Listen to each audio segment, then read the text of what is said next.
Imagine the most physically dominant warrior of his age, a man capable of shattering mountains, suddenly stopped dead in his tracks. His obstacle isn't a rival army or a fortress, but an elderly monkey who appears too weak to lift its own tail. This is Bhima, a central figure of the Mahabharata.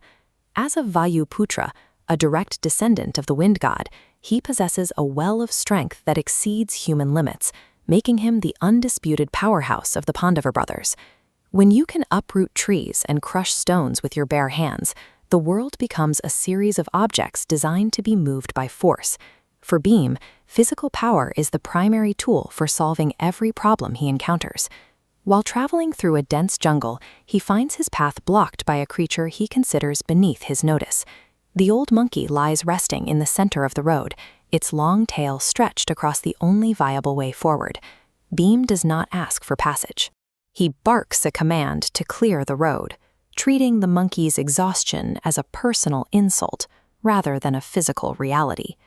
This moment reveals the blind spot common to those who rely on brute force, the assumption that the environment and everyone in it will naturally yield to their superior strength. The monkey responds with a quiet, weary politeness. It claims to be too old and frail to move, and suggests that if the warrior is in such a hurry, he should simply push the tail aside himself. Bhima scoffs at the suggestion. He views the challenge as a triviality, confident that he can toss the animal out of his way with a single finger. He reaches down to flick the tail aside, but it doesn't budge. He grips it with one hand, then both, bracing his feet. The muscles in his back and arms strain to their limit, yet the tail remains pinned to the ground. Look at the physics. Bhima exerts enough force to lift an elephant, but the tail generates an equal downward counterforce, defying gravity. This reactive force scales to match Bhima's output. The more strength applied, the more immovable it becomes, anchored at zero. For a man whose entire worldview is built on physical superiority, this is a total collapse of reality. Without the ability to use force, the warrior is rendered entirely powerless.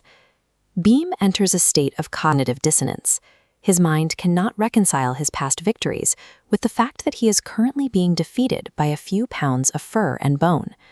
The fury drains out of him, replaced by a deep, hollow confusion.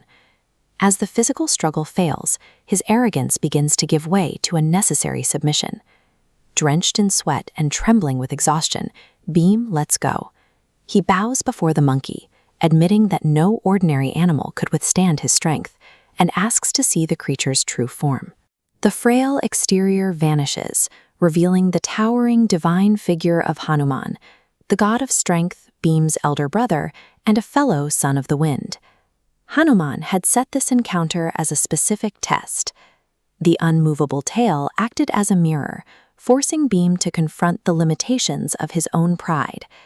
Hanuman warns his brother that a warrior who defines himself solely by his muscle has already lost his way.